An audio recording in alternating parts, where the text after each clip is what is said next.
देखो, ये एक क्वेश्चन है इस तरह से।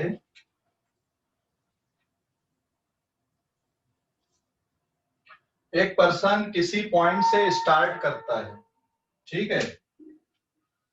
डिस्प्लेसमेंट के क्वेश्चन आपको कैसे करना है ये हम लोग देख रहे हैं यहाँ पे। एक पर्सन किसी पॉइंट से स्टार्ट करके, पहले मैं सिचुएशन ड्रॉ कर दे रहा हूं, आपको नेट डिस्प्लेसमेंट बताना कितना होगा, ठीक है। कोई पर्सन किसी पॉइंट से स्टार्ट करता है, ये सपोज ईस्ट का डायरेक्शन है और ये नॉर्थ का डायरेक्शन है, और इसको आप ओरिजिन ले लो। यहां से कोई पर्सन स्टार्ट करता है और पहले ए तक 4 मीटर चलता है। 4 मीटर चलने के बाद वो नॉर्थ की तरफ टर्न होता है, एग्जैक्टली नॉर्थ की तरफ टर्न हुआ बी, और कितना चला यहाँ पे, ये 3 मीटर चला। फिर नॉर्थ से वो टर्न होता है, नॉर्थ से यहां पर से टर्न होता है वो, और 37 डिग्री के एंगल पे इधर पे कितना चलता है ये, अगेन ही travel 5 metre and reach the point C. कौन से पॉइंट पे पहुंचा, सी पॉइंट पे पहुंचा, समझ गए। तो इसका नेट डिस्प्लेसमेंट कितना है ये बताना है। Find the net displacement of, सीधा सीधा फाइंड नेट डिस्प्लेसमेंट। इसका नेट डिस्प्लेसमेंट कितना है ये आपको बताना है। समझ गए क्वेश्चन, क्वेश्चन समझ गए। 10 मीटर। नहीं, कैसे 10 मीटर आएगा नेट डिस्प्लेसमेंट।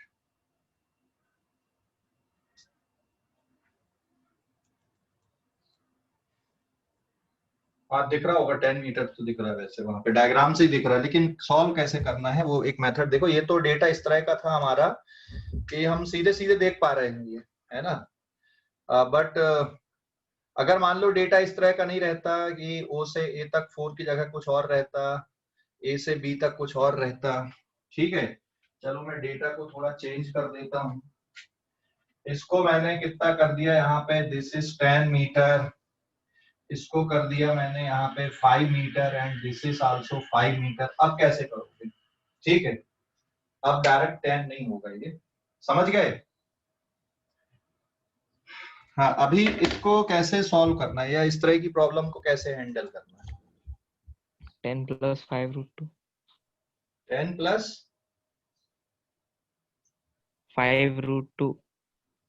नहीं ना, क्या वहां पे देख, 10 + 5√2 इसलिए नहीं कर सकते, ओ से ए और ए से बी में जो रिजल्टेंट बनेगा तुम्हारा वो 5√2 तो बनेगा, बट एंगल 45 डिग्री का रहेगा, ठीक है। और उधर पे एंगल 37 डिग्री का है। तो फिर आप इस तरह से सॉल्व नहीं कर सकते उसको जैसा आप सोच रहे हैं, सीधा सीधा सोचने के लिए इसको। हाँ, देखो जल्दी से।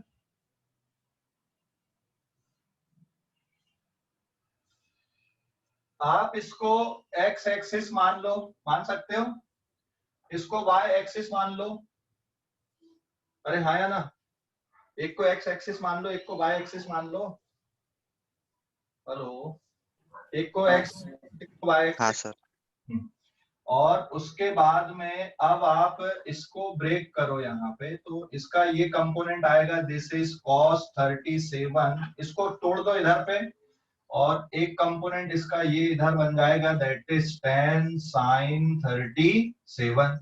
तो tan cos 37 मतलब cos 37 होता है 4/5। तो ये बन जाएगा आपका 8, और अगर ये 8 है तो फिर ये डेफिनेटली 6 आ जाएगा, 10 × 3/5। तो इसका आंसर कितना आएगा, यहाँ पे 6 आएगा, ठीक है। अब आपके पास सिंपल आ गई चीजें कि ओ से ए वेक्टर कितना है, दिस इज 5i कैप। फिर ए से बी वेक्टर आप क्या लिखोगे, ए से बी इज 5j कैप लिखोगे। ओ से ए 5i कैप, ए से बी 5j कैप लिखोगे। उसके बाद बीसी वेक्टर को आप कंपोनेंट में जब तोड़ दिए तो इसको लिखने की जरूरत नहीं है, आप लिखोगे इसको 8i प्लस 6j कैप लिखोगे या नहीं? देखो बहुत आसान हो गया ये calculation. 8i plus 6j, BC को क्या लिखोगे?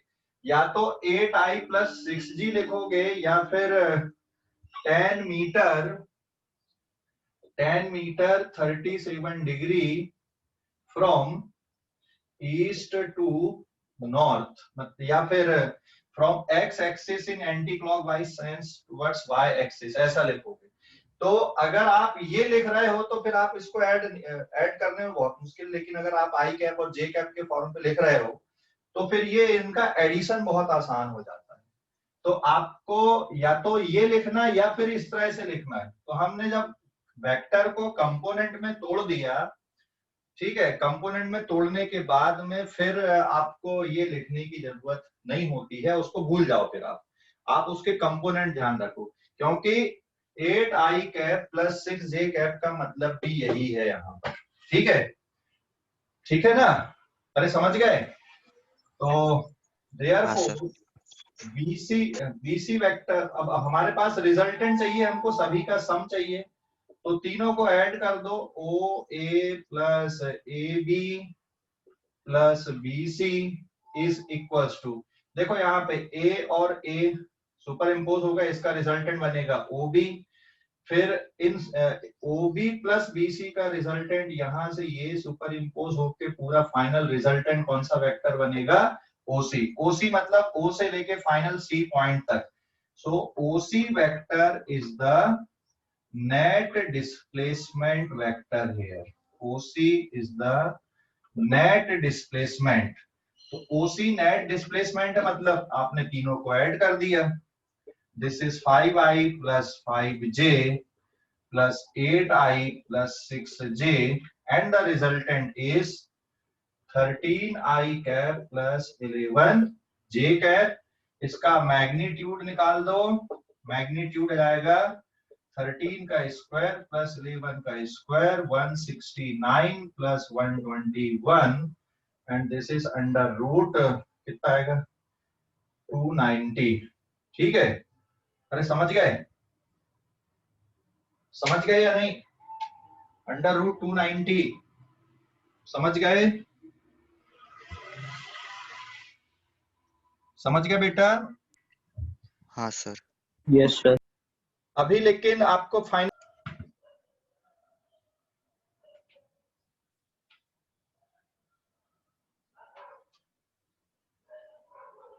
देखो, ये तो आपने ऐड कर दिया और इसका ये रिजल्टेंट आ गया। अब आपको विथ डायरेक्शन के साथ बताना है भाई ओसी को। ओसी का डायरेक्शन कैसे बनाओगे? तो यहाँ पे आप फिर से ये ड्रॉ कर दो इस तरह से। This is north direction, this is east direction, इसको एक्स मान लिया, इसको वाई मान लिया। तो ओसी वेक्टर दिस पॉइंट इज ओ, और इधर पे 13 यहाँ कहीं पे रहेगा और 11 इधर कहीं पे रहेगा, 11 एंड देन 13। तो ये जो वेक्टर बना आपका, this is the OC vector resultant. ठीक है, समझ गए या नहीं? और एंगल अगर देखोगे तो ये एंगल मान लो अल्फा डिग्री का है, तो 10 और इसका मैग्नीट्यूड कितना आ गया? रूट 290 इसका मैग्नीट्यूड आ गया।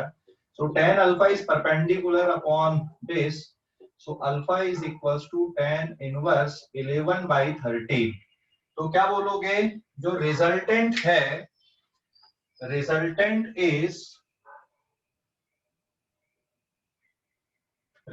कैसे बोलोगे यहाँ पे? So therefore net displacement is magnitude of OC is under root 290 meter from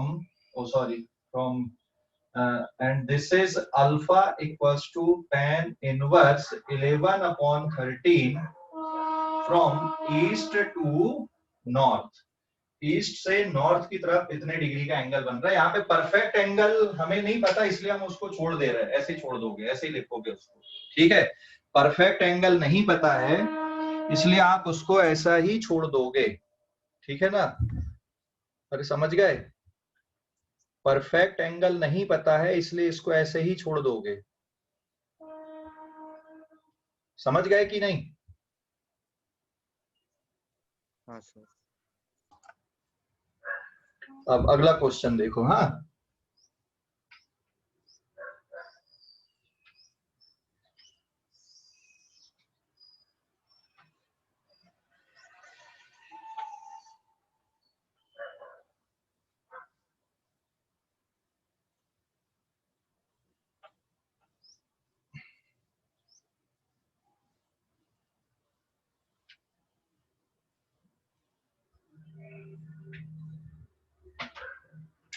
this is page number 3। यहाँ पे एक क्वेश्चन ले रहा हूं मैं। इफ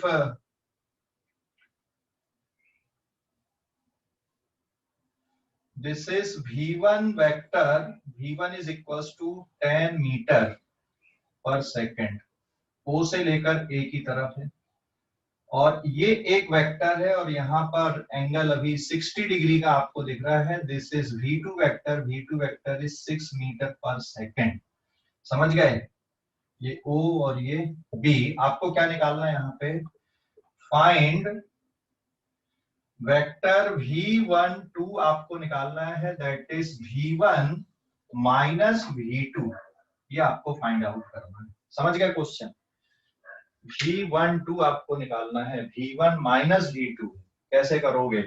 सोचो जल्दी से, कैसे करोगे इसको? कैसे करोगे? जल्दी सोचो और बताओ। मान के चलना पड़ता भाई हम लोगों को कि उनने वेलोसिटी पढ़ा हुआ है, एक्सीलरेशन पढ़ा हुआ है, कुछ बेसिक डेफिनेशंस उसकी क्लियर है, बट वास्तविक स्थिति तो कुछ और ही रहती है ना? भले तुमने पढ़ा हुआ है उनको, तो हमने तो बहुत सारी चीजें पढ़े बेसिक में। तो बेस बनने के बाद फिर आप लोग कंफर्टेबल जोन में आ जाते हो। ठीक है, अभी जैसे अपना मॉड्यूल के हिसाब से अगर देखोगे तो अपने 4 चैप्टर हो चुके हैं अभी तुम्हारे, है ना? अभी 5वें चैप्टर पे अपन लोग जाने वाले हैं। ठीक है, नहीं, 4th चैप्टर उसने कपल्ड कर दिया मॉड्यूल में, मोशन इन 1 डायमेंशन को और मोशन इन 2 डायमेंशन एक ही साथ दिया हुआ है। तो अब ये अपन मोशन इन 2 डायमेंशन मंडे से चालू करेंगे। उसके बाद फिर आपको प्रॉपर वे पे चैप्टर मिलेंगे जहां पे कोई वो नहीं है, जैसा जैसा चलेंगे अपन वैसा वैसा होता जाएगा। तो आप लोग फिर मॉड्यूल से क्वेश्चन आंसर लगाना चालू कर सकते हो। बट अभी भी मैं ये बोलूंगा कि पहले लेवल 1 के लगाना है, और बीच में जो क्या दिए रहते ना, एग्जांपल्स दिए रहते, पहले उनको सॉल्व करना, फिर एक्सरसाइज के क्वेश्चन सॉल्व करना। एकदम ऐसा नहीं कि हम आज ही जेई का क्वेश्चन लगा लेंगे, एकदम नहीं होगा वो भी। अभी आगे के चैप्टर में भी धीरे धीरे जैसे जैसे कोर्स प्रोग्रेस होता जाएगा, फिर आप लोग कंफर्टेबल जैसे जैसे होते जाओगे तो वो क्वेश्चन भी आप लोग लगा पाओगे। पहले दिन में ही सोचोगे कि हम जेई का क्वेश्चन लगा लेंगे ना, तो पॉसिबल नहीं है, और उससे क्या होगा, फिर हमारा मोरल डाउन हो जाता है। इसलिए पॉसिबल नहीं है क्योंकि अभी आपका लॉजिक लेवल उतना जनरेट भी नहीं हुआ और कंटेंट भी आपने उतना नहीं पढ़ा, सोचने की क्षमता भी उतनी डेवलप नहीं हुई है। लेकिन जैसे जैसे कोर्स आपका आगे बढ़ेगा, आपकी ये जो क्षमता है सोचने का जो है पार्ट, वो भी आपका धीरे धीरे डेवलप होता जाएगा। और ये मैं खासकर बता दूं, फिजिक्स और मैथ्स में अधिकतर होता है ऐसा। हाँ, केमिस्ट्री लगभग थ्योरेटिकल मिलेगा तो वहां पर भी बना पाओगे, लेकिन उसमें भी तुम लोग फिजिकल में गाड़ी अटक सकती है आपकी। बायो थ्योरेटिकल सब्जेक्ट होता है, वहां पे पढ़ना ही रहता है, और तो उसमें कोई दिक्कत नहीं होती, तुम वहां पे तो कभी भी क्वेश्चन उठा के कर सकते हो। लेकिन खासकर आप फिजिक्स में और मैथ्स में, जहां पे आपको कैलकुलेशन करना है, जहां पे थोड़ा सोच और बढ़ानी पड़ती है हमको, सोच का दायरा, तो उसमें आप अभी उलझ सकते हो, है ना? तो उसमें एकदम ऐसा नहीं कि हम एडवांस के क्वेश्चन करने लगे, एकदम तुरंत अभी हम जेई मेंस के क्वेश्चन करने लगे, वो भी बनेंगे आप लोगों से, ये श्योरिटी है। लेकिन पहले थोड़ा टाइम लगेगा चीजों को समझने के लिए, मतलब बेस हमको डेवलप करने के लिए। अभी ऐसा नहीं कि भाई वेक्टर अपन ने पढ़ लिए तो तुमको आगे के जो क्वेश्चन है वो वेक्टर से रिलेटेड सीधे सीधे बना डालोगे। हालांकि वेक्टर जेई मेंस में नहीं आता, या फिर एडवांस में सीधा वेक्टर का क्वेश्चन नहीं आता, लेकिन इसकी एप्लीकेशंस होती है। तो अगर एप्लीकेशन बेस्ड क्वेश्चन है कोई, ठीक है, तो वो आपसे थोड़ी बनेगा जब तक उस टॉपिक को आप पढ़ोगे नहीं। ठीक है, वेक्टर तो पूरी फिजिक्स में यूज होता है। तो अब देखोगे अरे यार ये तो वेक्टर का क्वेश्चन मेरे से क्यों नहीं बन रहा? अरे भाई जब हमने उस कॉन्सेप्ट को पढ़ा ही नहीं है, अभी आगे आएगा वो कॉन्सेप्ट, तो आपसे बनेगा कैसे? तो वेक्टर तो पूरी फिजिक्स में यूज होता है ना? इंटीग्रेशन, डिफरेंशिएशन या कैलकुलस पूरी फिजिक्स में यूज होता है। समझ गए? तो आगे की जो कॉन्सेप्ट पढ़ी हुई है या उसका क्वेश्चन अगर वहां डला तो वो अभी आपसे नहीं बनेगा, लेकिन जब चैप्टर हम बनाते, जैसे वेक्टर का चैप्टर बना दिए हम, यूनिट एंड मेजरमेंट का चैप्टर अपन ने बना दिए, तो जो कंटेंट बनाते हैं उसमें भाई वहीं पे डालना पड़ता है भाई। यूनिट एंड डायमेंशन का क्वेश्चन आप यूनिट एंड डायमेंशन में ही डालोगे, है ना। तो इसलिए मॉड्यूल में वो क्वेश्चन आपको वहां मिलेंगे, लेकिन वो कॉन्सेप्ट आपने अभी पढ़ा नहीं है। इसलिए शुरुआत में मैंने बोला था कि अभी मॉड्यूल को अभी साथ में, ठीक है, अभी मेरा जो फोकस है भाई अभी आप लोग एनसीईआरटी करो और जो मैं पढ़ा रहा हूँ उसको अच्छे से करते चलो। अब धीरे धीरे अपन लोग मॉड्यूल के क्वेश्चंस की प्रैक्टिस भी करना चालू कर देंगे। तो अभी आप लोग वेक्टर की प्रैक्टिस कर सकते हो उसमें, एंड डिस्करेज नहीं होना अगर कोई क्वेश्चन नहीं आ रहा है तो, लेकिन है ना, आप लोग प्रैक्टिस करने के लिए है उसमें आपके पास काफी कुछ है मटेरियल। ठीक है ना, समझ गए? हेलो, अरे जो बोल रहा हूँ समझ गए कि नहीं? हाँ सर। हाँ सभी बच्चे अब आप लोग कंफर्टेबल जोन में आने लगो। अभी भी जैसे जो फाउंडेशन 3 है या फाउंडेशन 4, 5 वाले बच्चे हैं, अभी तो मैं उनको बोलूंगा ही नहीं कि तुम लोग मॉड्यूल, अब तुम लोगों को इसलिए बोलने लगा कि हाँ अब तुम लोग थोड़े थोड़े अब आ गए हो, उस जोन पे आने लगे तुम लोग अब, है ना। अब तुम लोगों ने रिदम पकड़ लिया है, चीजें काफी कुछ समझ चुके हो तुम लोग, तो अब आप लोग बना सकते हो। तो तुम लोग मॉड्यूल उठा के देखो, चाहे जेई वाले बच्चे हो या नीट वाले, अपन ने कितना टॉपिक अब उसमें पढ़ चुका है ना, काफी कुछ अपन ने पढ़ चुका है। ये फर्स्ट मॉड्यूल है तुम्हारा, 2 मॉड्यूल है, सेकंड वाला मॉड्यूल पतला है, बहुत छोटा है। फर्स्ट वाले मॉड्यूल में बहुत ज्यादा टाइम लगता है क्योंकि पूरा बेस इसी पे है, और हमको बेस बनाने के लिए भी बहुत ज्यादा टाइम लगता है इसमें, है ना। ठीक है, तो ये वाले क्वेश्चन को कैसे करोगे, क्या करना पड़ेगा बताओ जल्दी से। V12 अगर आपको निकालना है तो, हेलो, V12 निकालना कैसे करोगे बेटा? हेलो, कैसे करोगे? V1 माइनस V2 क्या करोगे जल्दी बताओ।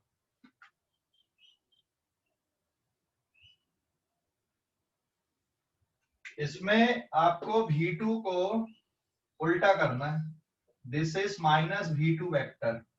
वेक्टर को जब आप उल्टा कर मतलब रिवर्स करते हो ना, तो उसका मैग्नीट्यूड वही रहेगा, magnitude is 6 metre per second, बस डायरेक्शन उसका बदल जाएगा। तो ये बन गया तुम्हारा V1 और ये हो गया तुम्हारा माइनस V2। तो एक्चुअल में मैंने बताया था आपको V1 माइनस V2 का मतलब भी एडिशन ही होता है। किसका एडिशन होता है? V1 और माइनस V2 का एडिशन। तो ये जो वेक्टर आ रहा है यहाँ पे, this is the V12 here. और ये एंगल अब कितने डिग्री का दिख रहा है आपको? 120 डिग्री का एंगल दिख रहा है।